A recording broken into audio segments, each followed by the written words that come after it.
চলো সবাই লং মার্চে মুম্বাই যাই। এইবার মহারাষ্ট্রে ভারতে এমনই আওয়াজ দিয়ে উঠেছেন মুসলিম জনতা। কিছুদিন আগে, এই মাসের প্রথমে কিছুদিন আগে হিন্দুদের ধর্মগুরু সেই হজরত মুহাম্মদ সাল্লাল্লাহু সাল্লামকে নিয়ে কটূক্তিমূলক কথা বলেছেন, বিদ্বেষমূলক আচরণ করেছেন, নানান ধরনের বাজে কথা বলেছেন। এ নিয়ে সেখানকার বিজেপির নেতারা সমর্থন করেছে, কিন্তু যারা মুসলিম জনতা তারা সেটা সমর্থন করেনি। তারা গর্জে উঠেছেন।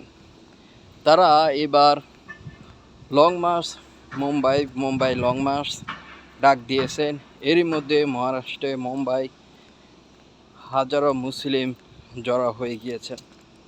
সেখানে তারা একটি আওয়াজ দিচ্ছেন যে হজরত মুহাম্মদ সাল্লাল্লাহু সাল্লামকে অপমাননা সেটা কোনোভাবেই কাম্য নয়। তাদেরকে গ্রেপ্তার করতে হবে অতি দ্রুত, যারা এই ধরনের কাজ করেছেন।